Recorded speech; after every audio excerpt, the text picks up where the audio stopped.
Today we have an update on the weather coming up and a look at the renovated College and Career Center. We also have an interview with Miss Ludzabel, MCAS at FHS, and a brand new sports update from Pat and Alex. All that and more in today's edition of Flyer News.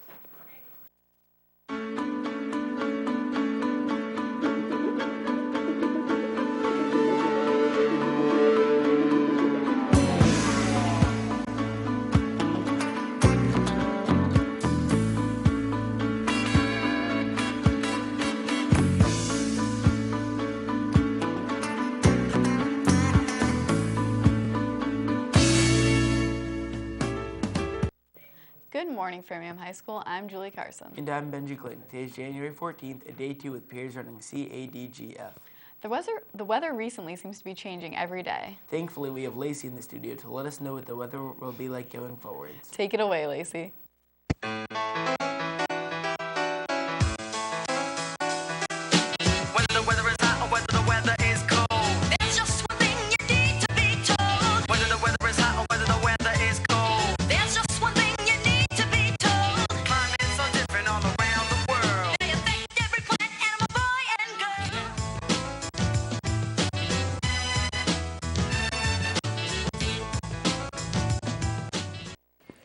Good morning, FHS. Okay, so yesterday we had some pretty strong winds with a wind speed of ranging from like 40 to 50, so it was almost like you were fighting the wind when you had to get somewhere. But today it is much less intense with a wind speed of, 15 to 20.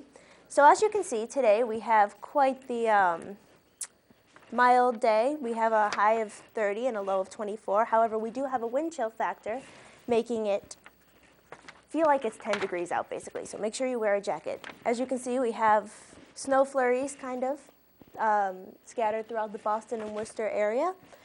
And also, we have mild air making its way in. So we have cold air retreating and mild air making its way in, which is why you can see that it starts to warm up and get into the 40s between Friday and Saturday.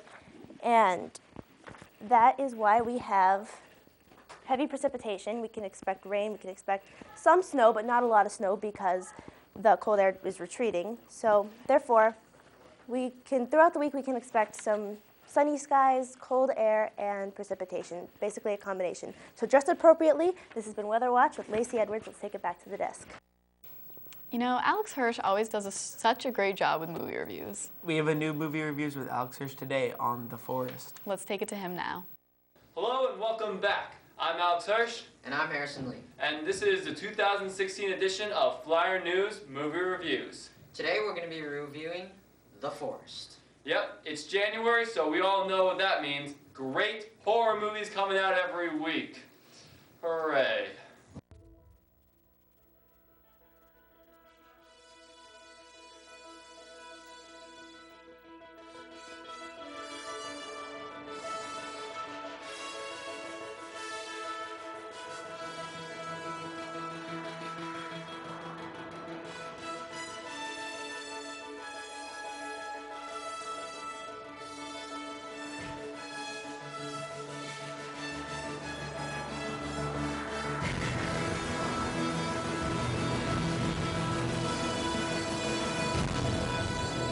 So the movie was directed by Jason Zeta, and it stars basically just Natalie Dormer. There are a couple other actors, but none of them really do all that much.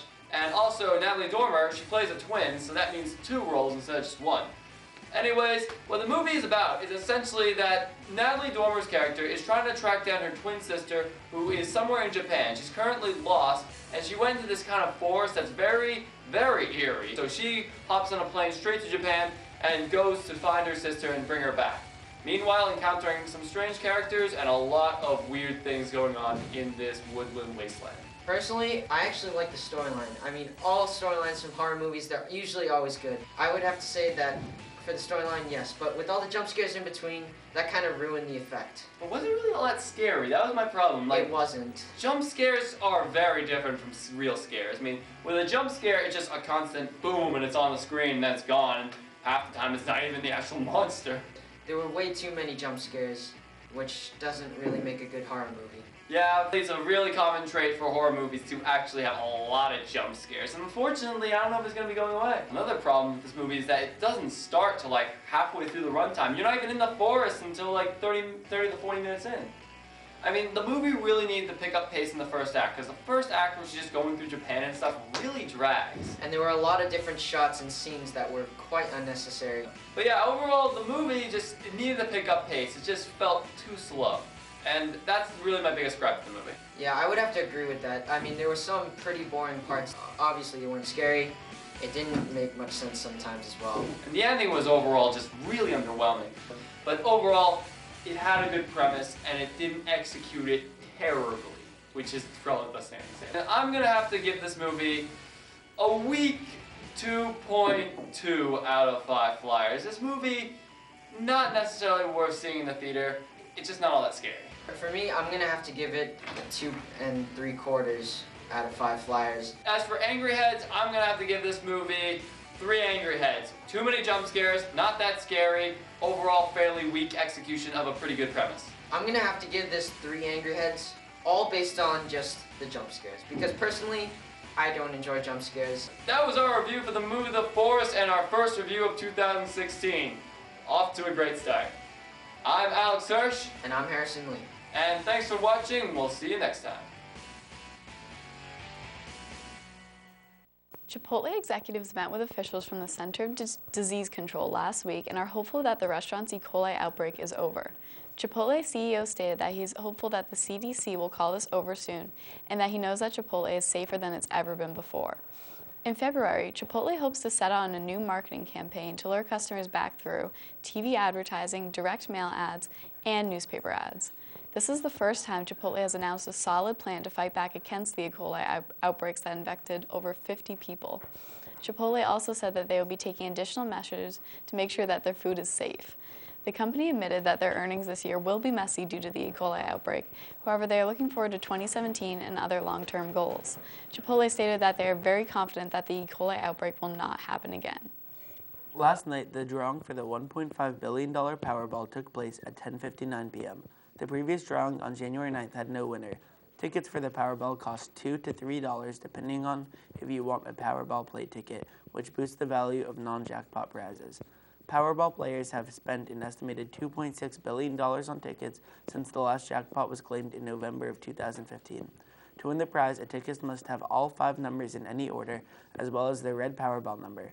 Anyone who simply has a matching Powerball number wins $4. Tickets with more than one matching number are eligible for other cash prizes up to $1 million. The winning Powerball numbers were drawn 8, 27, 34, 4, 19 in the Powerball of 10. The California Lottery officials tweeted almost immediately after that a winning ticket was sold in their state. Later, California Lottery spokesman Russ Lopez said there were 2 more winning tickets, one sold in Tennessee and one in Florida.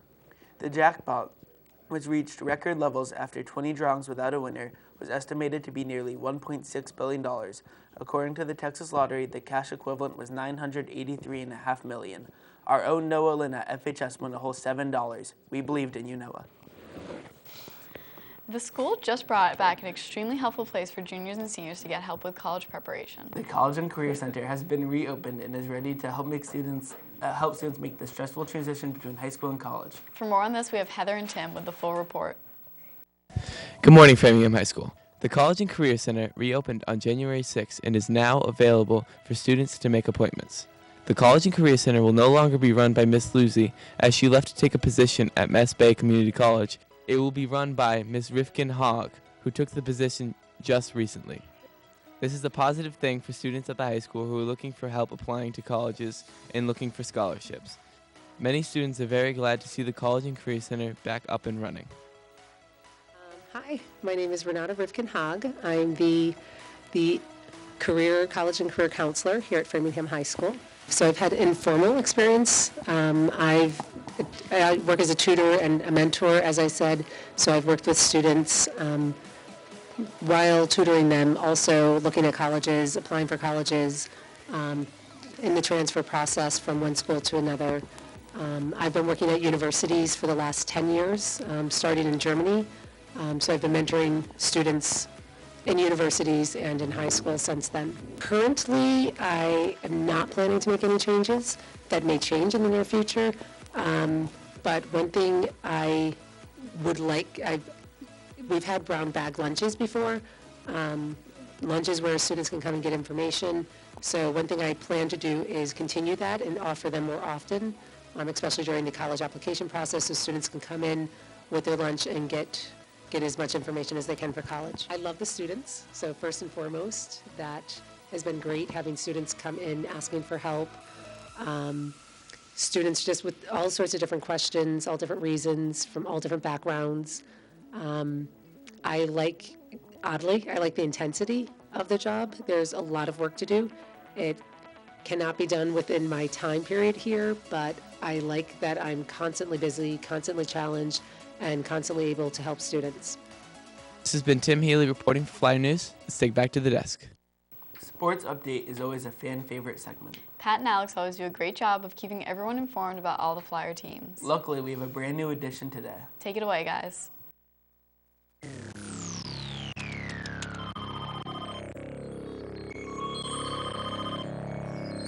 Hello. Hi. Do you want to go to a party with me? No. The game's on. Oh, I almost forgot. I'll be right there. We like sports and we don't care who knows. From shooting hoops to the Super Bowl. We like sports and we don't care who knows. Football, tennis, hockey, golf. Good morning, Framingham High School, and welcome back to Sports Update. I'm Patrick Cassidy. And I'm Alexander Bruno. We're going to keep it quick this week. We're actually doing this episode for those who are hitting the courts, hitting the ice, hitting the pools, rather than those who are hitting the books for the midterms. They really should be hitting those review packets. Those are pretty sweet, not going to lie. Haven't done any of them yet, but there's right. time. That's right. I mean, but we're just going to keep this short and sweet for you, and we're going to go right into Sports Update. Boom. Girls track, doing their thing. They ran their way to a Division I championship in the 5x40 relay. In this team, Lachey Smallbrown, Hilda Kusi, Olivia Rothenberg, and Hannah Greenberg. Four of the fastest girls I know. Boys swim is currently 3-0 as they whooped Newton North into the next century with a win of 105-81. We would like to give a warm and welcome Sports Update shout out to Cole Bassett, Matt Peck, Josh Peck, Drake Bell, David LaFountain, and Max Olson. Good job, guys. Girls basketball took a tough loss to Milton, 50-34, but they'll be back in their next game to pick up their second win of the season.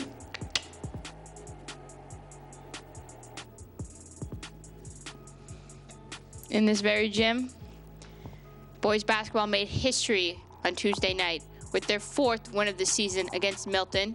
A spectacular win of 59-53. Shout out to Jack DeConza. You played fantabulous.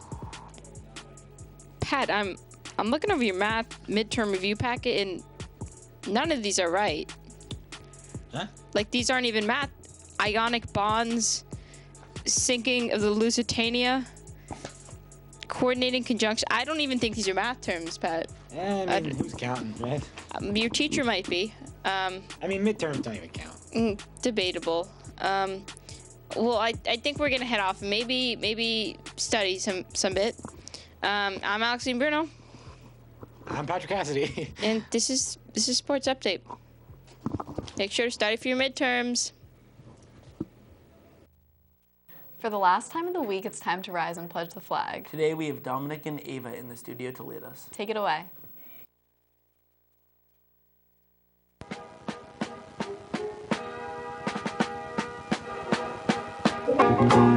Oh, beautiful,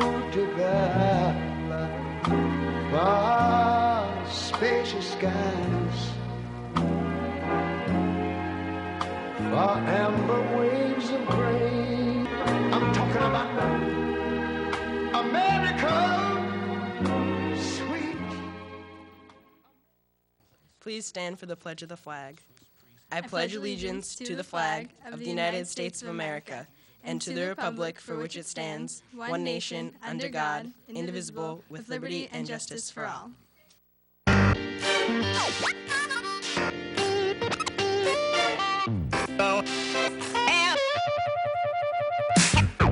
Have no place to go. Have no place to go. Darling, have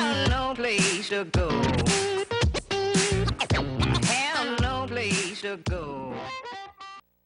Good morning, FHS. Today is Thursday, January 14th, a day 2 with periods running C, A, D, G, F.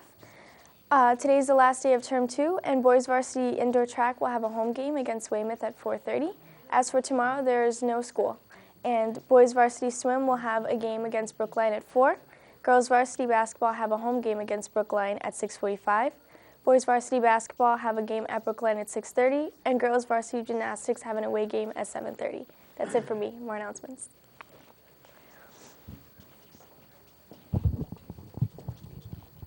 Hi, the freshman class has a benefit tonight at Margarita's. You do have to bring a flyer, so please get that in B211. Thank you.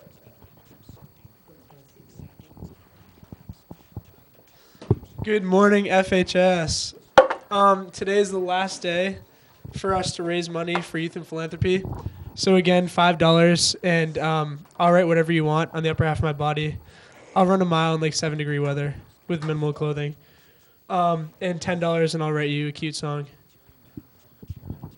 I'll be giving him $10, so you should match my donation. Also, if you give me $5, I'll do 10 jumping jacks. And reluctantly, if you give me $10, I'll run one of Mikey's miles with him. So you should donate, because I don't like running.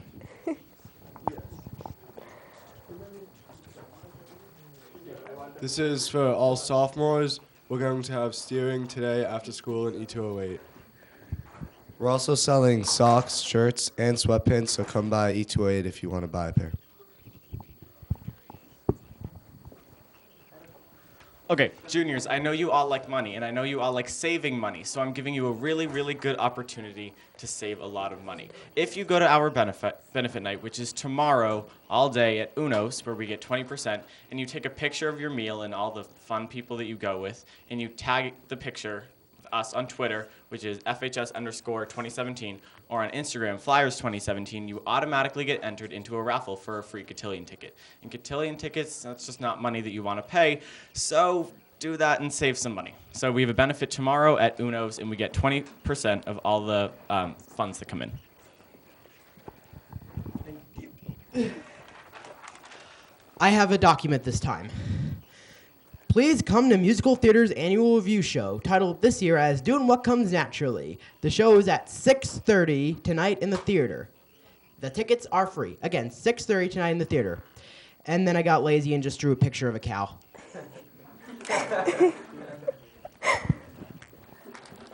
Good morning, Isabella. Good morning. Good morning, FHS. Just a couple announcements today. First things, if you are partaking in the China trip, if you're interested in going, there's a mandatory meeting today at 2:15 and A200. And second is I asked Ms. Torwood if I can do flyer news today. I don't know if you know this, Isabella, I'm not sure if you're aware, but today is Ms. Calderon's last day here at Framingham High School. She is the grade 10 and 12 secretary. She has decided to take a position elsewhere in the district, and so I'm just here to wish her good luck and to say thank you. She has done a phenomenal job for us in the grade office. Mr. Albright would be lost without her in the grade office. So if any students, if you on your way to lunch or at the end of the day, if you want to pop in and say good luck to Ms. Calderon, that'd be great. And thank you, Ms. Calderon. Day 2, right? Awesome. Yep. Okay, have a great day, folks. That's all we have for you today and for this week, FHS. If you want to catch this broadcast again, tune in to Framingham Education Channel at 4 or at 5 or 8 o'clock on channels 8 Comcast, 15 RCN, and 41 Verizon Fios. Thanks for watching. I'm Julie Carson. And I'm Benji Clayton. See you at the midterms, FHS.